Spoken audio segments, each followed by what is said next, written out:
Tanjiro berterima kasih kepada Gyomei atas air dan latihan yang dia berikan selama ini. Pilar batu itu menjawab, jika keraguannya tentang Tanjiro sudah menghilang, tidak peduli apa yang dikatakan orang lain, dia tetap mengakui apa yang Tanjiro lakukan. Mendengar hal itu, membuat Tanjiro jadi merasa bingung sendiri. Gyomei bercerita jika di masa lalu dia membesarkan anak-anak yatim piatu di sebuah kuil. Mereka tidak memiliki hubungan darah, dan hal itu membuat mereka bisa menyatu dengan baik. Gyomei membesarkan mereka seperti keluarganya sendiri, dan dia ingin momen itu terus berlangsung. Tapi di suatu malam, ada anak yang melanggar peraturan yang Gyomei berikan, dan dia tidak kembali setelah matahari terbenam. Anak itu bertemu dengan iblis agar nyawanya bisa selamat. Dia menyuruh iblis itu untuk memakan Gyomei dan 8 anak lainnya yang saat itu berada di dalam kuil. Sebenarnya di daerah tempat Gyomei tinggal, semua orang tahu tentang ancaman dari iblis. Makanya setiap malam, Gyomei selalu membakar dupa bunga wisteria. Namun anak itu mematikan semua dupa yang ada dan membiarkan iblis itu masuk ke dalam kuil. Akibat kejadian tersebut, 4 anak-anak asuh Gyomei langsung mati. Dia berusaha melindungi 4 anak yang tersisa semampu yang Gyomei bisa. Tapi 3 dari mereka tidak mau mendengarkannya. Waktu itu Gyomei hanya bisa makan sedikit, sehingga dia sangat kurus dan lemah. Suaranya juga pelan, membuatnya tidak bisa berteriak. Terlebih lagi dia tidak bisa melihat. Dan hal itu membuat anak-anak tersebut berpikir jika Gyomei tidak akan berguna untuk mereka. Satu-satunya anak yang mendengarkannya adalah anak yang paling kecil bernama Sayo. Dan hanya dia saja yang bersembunyi di belakang Gyomei. Anak-anak yang lain tidak mau mendengarkan instruksi yang dia berikan, dan malah kabur satu persatu. Akhirnya iblis itu mengoyak leher mereka semua di kegelapan dan mereka pun mati. Gyomei mencoba melawan, karena saat itu dia berpikir harus menyelamatkan Sayo apapun yang terjadi. Gyomei memukul iblis itu tanpa henti. Saat itu, untuk pertama kalinya dia menggunakan kepalan tangannya sendiri, sekuat tenaga, dan menghajar iblis itu tanpa ampun. Karena kejadian itu, Gyomei menyadari jika dia memiliki kekuatan yang begitu menakutkan. Dia berandai-andai, kalau saja iblis itu tidak menyerang, mungkin dia akan menghabiskan hidupnya tanpa menyadari kekuatan yang Gyomei miliki selama ini. Gyomei terus memukul kepala iblis itu sampai matahari terbit. Di malam tersebut dia terluka dan telah kehilangan banyak hal.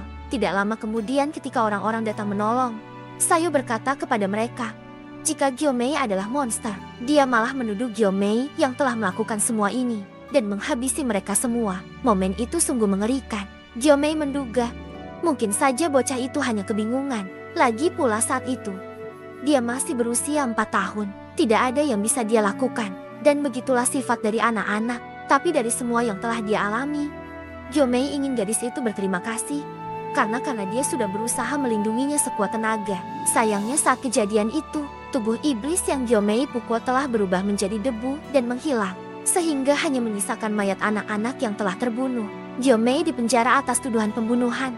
Kalau saja Oyakata sama tidak menolongnya, mungkin Gyomei sudah dieksekusi. Sejak saat itu, dia selalu memendam keraguan dan kecurigaan. Tentu saja Gyomei juga meragukan apa yang Tanjiro katakan. Tidak peduli sebab apapun yang Tanjiro lakukan.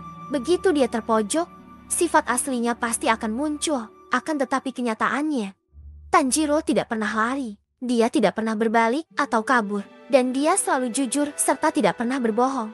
Menurutnya, itu adalah sesuatu yang sederhana. Namun hanya ada beberapa orang yang bisa melakukannya dalam keadaan tertentu. Gyomei mengakui jika Tanjiro adalah anak yang istimewa. Dia bisa mengatakan semua ini setelah melihat banyak manusia dengan mata batinnya sendiri. Jadi bisa dibilang, perkataan dari pilar batu itu adalah mutlak. Gyomei menambahkan jika setiap orang memiliki masa depan yang tidak pasti. Tapi mulai sekarang dia akan membantu Tanjiro agar dia tidak salah jalan. Mendengar ungkapan tersebut Tanjiro menunduk. Dia menangis dan berterima kasih kepada pilar batu itu. Tanjiro juga berkata akan melakukan yang terbaik semampu yang dia bisa.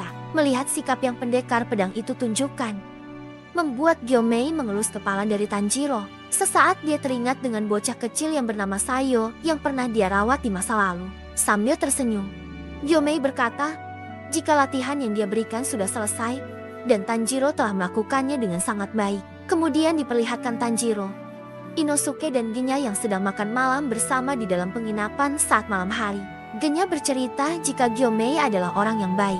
Meskipun dia berkata tidak akan menjadikan Genya sebagai penerusnya karena tidak mempunyai bakat. Tapi dia tahu bahwa Genya bisa memakan iblis. Maka dari itu, dia menjadikan Genya sebagai muridnya. Gyomei juga mengenalkan Genya kepada Shinobu Kocho dan memintanya untuk memeriksa tubuh pendekar pedang itu. Tapi setiap kali Genya menemui pilar serangga tersebut, Kocho selalu memasang wajah jijik dan seakan sedang memarahinya. Menurut Genya, Tanjiro juga terlihat keras kepala.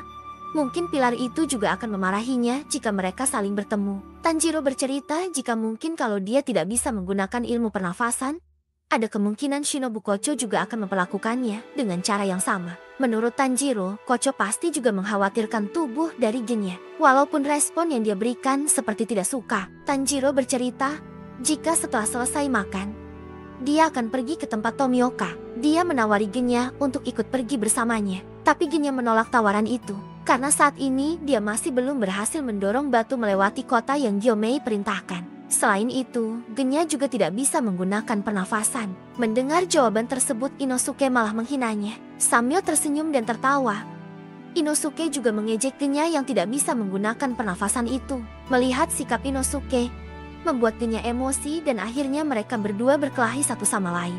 Tanjiro mencoba melerai mereka berdua sambil menghentikan Inosuke dengan cara mendudukinya. Tanjiro bercerita, jika Genya mau ikut, dia ingin membicarakan sesuatu kepada pilar air itu, yaitu tentang pilar angin kakak dari Genya. Mendengar tawaran tersebut, Genya terkejut dan terdiam.